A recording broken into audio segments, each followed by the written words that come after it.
गुरुर्ब्रह्मा गुरुर्विष्णु गुरुर्देव महेश्वरा गुरु साक्षात परब्रह्म तस्मै श्री श्री विश्व गुरु भात मिशन में आप सभी श्रोताओं का हार्दिक स्वागत एवं अभिनंदन है। आपसे निवेदन है इस चैनल को लाइक और सब्सक्राइब अवश्य कर दीजिएगा, ताकि धार्मिक चीज़ें जो मैं इस चैनल के माध्यम से आपके सामने प्रेषित करता हूँ वो आप तक शीघ्रता से पहुँच जाया करें। आइए दुर्गा सप्तशती का 10वां अध्याय शुभवध शुरू करते हैं। मैं मस्तक पर अर्धचंद्र धारण करने वाली शिव शक्ति स्वरूपा भगवती कामश्री का हृदय से चिंतन और अभिनंदन करता हूँ।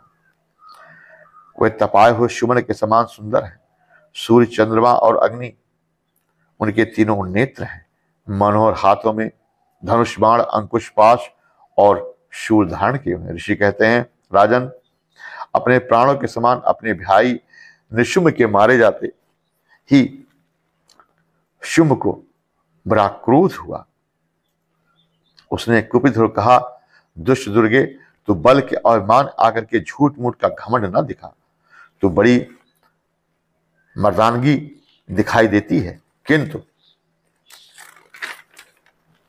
दूसरी स्त्रियों का बल का सहारा लेकर के लड़ती है। देवी बोली, ओ दुष्ट, मैं अकेली ही हूं, इस संसार में मेरे सिवा और कौन है?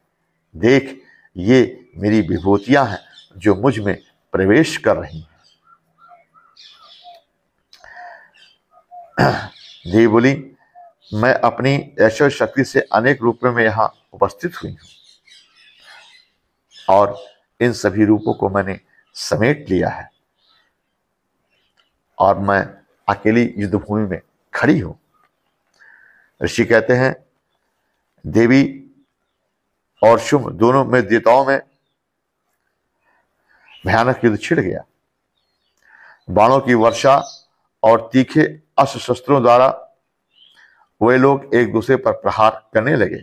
उस समय अंबिका देवी ने सैकड़ों दिव्य अस्त्र छोड़े, जिससे दैत्यराज शुंभ ने उसका निवारण कर काट डाला। इस प्रकार शुंभ ने जो भी दिव्यास्त्र चलाए उसे मां ने खिलवाड़ में ही काट डाला।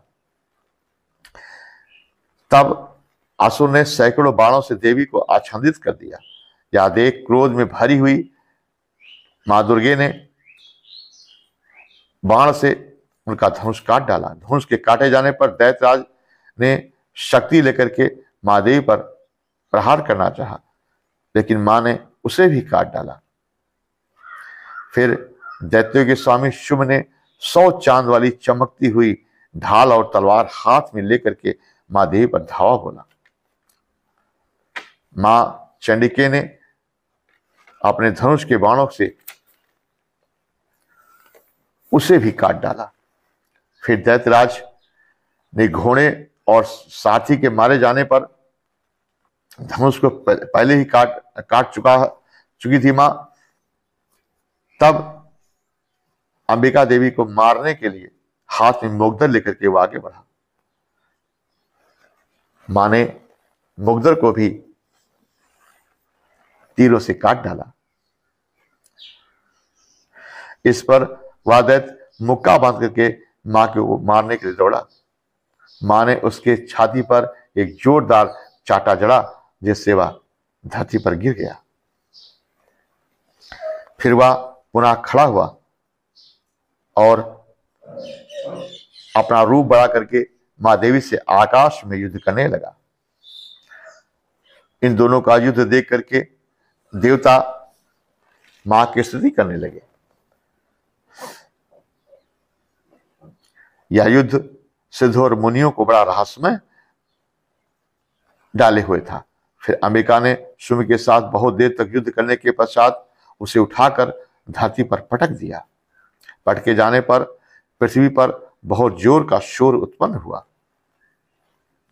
तब समस्त दैत्यों के राजा शुंभ को अपनी ओर आता देख करके मां देवी ने त्रिशूल से उसकी छाती को छेद कर धरती पर गिरा दिया। देवी के शूल को प्रहार से उसके प्राण पखेरु उड़ गए। वह समुद्र, द्वीपों और पर्वतों को, समुद्र पृथ्वी को कपाता हुआ जमीन पर गिर पड़ा। इस दुरात्मा के मारे जाने पर सारा देवी देवता प्रसन्न होकर के नाचने लगे और माँ देवी की स्तुति करने लगे। सारे उल्कापिंड शांत हो गए, सारे मेघ शांत हो गए, नदियां अपने मार्ग के अनुरूप कार्य करने लगी। उस समय शूमिक की मृत्यु के बाद संपूर्ण देवताओं का हृदय हर्ष से भर गया। गंधर्व गण मधुर गीत गाने लगे, अप्सराएं नाचने लगी, पवित्र वायु बहने लगी, सूर्य की प्रभा उत्तम हो गई, अग्निशाला की बुझी हुई अग्नि अपने आप प्रज्वलित हो गई, संपूर्ण दिशाओं में भयंकर शब्द जो था वो शांत हो गया। इस प्रकार मार्कंडेय पुराण का ये शुभ नामक वध 10वां अध्याय पूरा हुआ। अब आगे आपको देवताओं के द्वारा मां जगदम्बा की स्तुति का वर्णन करूंगा। राधे राधे। मां की कृपा आप सभी भक्तों पर हमेशा बनी रहे।